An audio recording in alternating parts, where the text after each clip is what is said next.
Okay, then listen. Right, I've found some things that I think will interest you, and I want your first thoughts on these. Okay. Now these are facts that I've sourced.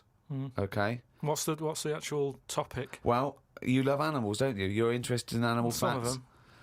I don't love them. Some of them fascinate me and stuff, but a lot of them also get on my nerves. I don't know how an animal can get on your nerves. They just do. Okay, then here you Right. go. There's a frog, Karl. Just a little frog, a poison arrow frog, that contains enough poison to kill over 1,000 human beings. Why is it that annoyed? It's not annoyed.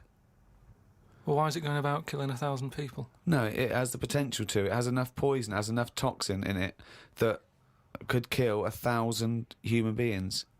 But does it need that? Whereabouts is this? Where's it living? Rainforest, I think. And does it need that sort of power? Is it in that much? Is it getting threatened a lot? Is what I mean. Well, no, because it's saying, don't come near me, and it shows it with its colours. It's got the colours that say it doesn't want to be eaten. It doesn't want people to chew a bit, right, and go, oh, I'm an idiot. It's saying, look at my colours, don't eat me. Don't want to come near me. But then why give it bright colours? Because now it's standing out. Yeah, and it's going, don't eat me. Yeah, but make it a colour that fits in, like camouflage. Why make it orange? Of course it's going to stand out, and then they'll attack it. And then it'll turn around and bite and kill 1,000 men or whatever. No, it doesn't bite. It's the fact that if you were to eat it, you would die. Yeah, but who's going to eat it? Well, things that eat frogs. The French. And they go, sacre bleu! You have killed me and 999 of my friends. But why is everything, like, surviving like this, though? I thought it was all about survival of the fittest, not the one who looks the hardest. Well, but survival of the fittest is whether you're chosen or not by nature.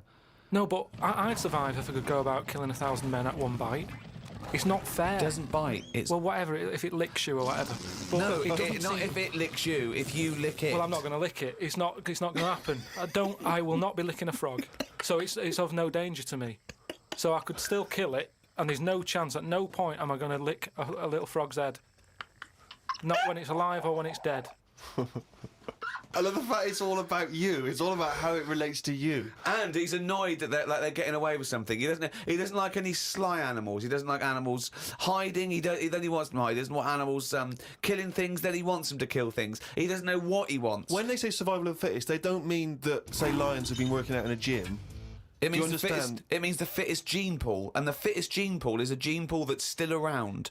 That's all it is. You think that everything, slugs, cats, are all somehow their ambition is to be like us, or to have the attributes like us, that they can speak, they can talk, they can think, they can act. I only think that because when you see people with these pets, lizards, cats, whatever, they treat them like the humans. So I think if you do that enough times, they're going to start getting familiar with certain... Planet of the Apes. No, yeah. He's thinking of Planet of the Apes. Say like you with your cat, the way you talk to it, you give it a little cheeky massage and that when it's stressed out.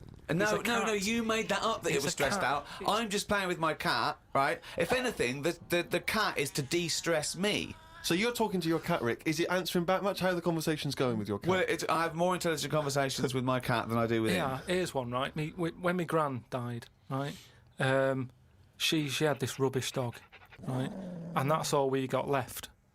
It was called Fluffy, and like my gran looked after it in a way that it was treated like a human. Do you know what I mean? Had a little coat on when it went out and all that.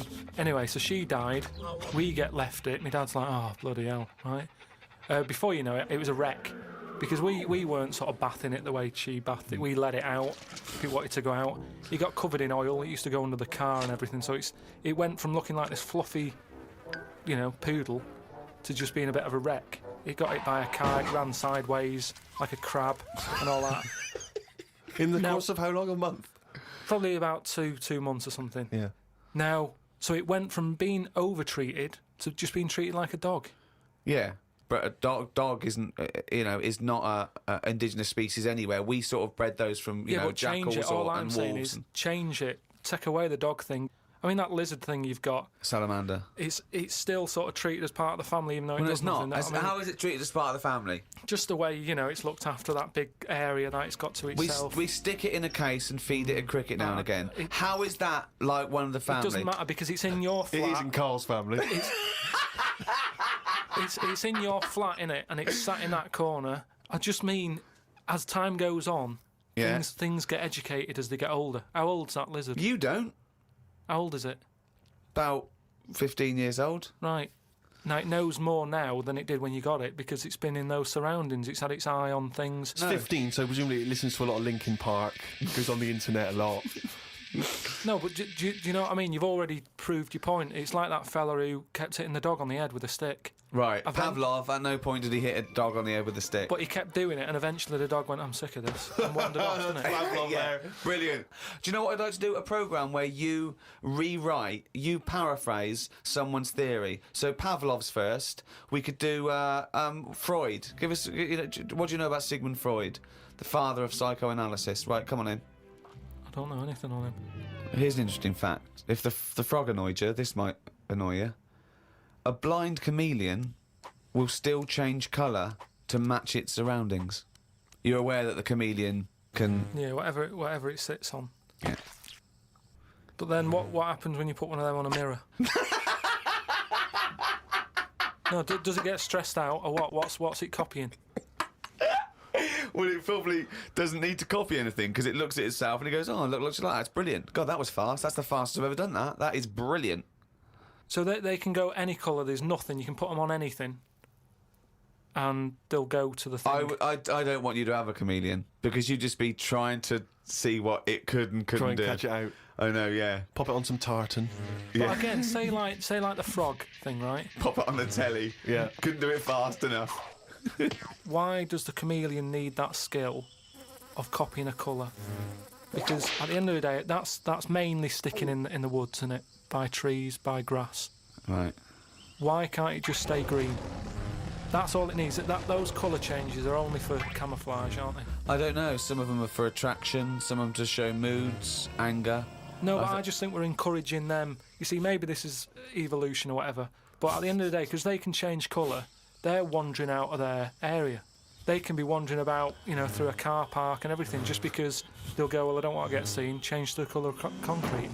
Whereas... Or into the colour of a Fiat Punto. But they should just stay green. Stay green, right? Stay in the woods and stay safe. I love this public information for chameleons. Words of advice for chameleons. Oh, God. Stay green, stay in the woods, stay safe, good night. Oh, God. Right. The only time a turkey whistles is when it panics. Christmas time then. Yeah. What do you think of that, Karl? It goes from one extreme to another, doesn't it? You've got a frog who's going mental, It's not going mental. killing thousands of people. No, that's not. That's got that sort of power. Then you've got a turkey who's whistling for help. You think that you should redress the balance a little bit? You want to give... What would you do? Give the frog the ability to kill 500 and the turkey 500? I don't think you should be killing... I reckon 10. 10, because... You've made your point with 10, haven't you? Do you think that he's got 1,000 in his lifetime, like he's got 1,000 to kill? I don't think you understand. I just He think... doesn't really kill 1,000 people. It doesn't mean someone goes, Frog, you have the power to kill 1,000 people in your lifetime. Choose them wisely. But I just think if it needs that sort of power... It should be fighting evil. Well, it's not... it's knocking about the wrong area, isn't it? If it's under that much danger, move.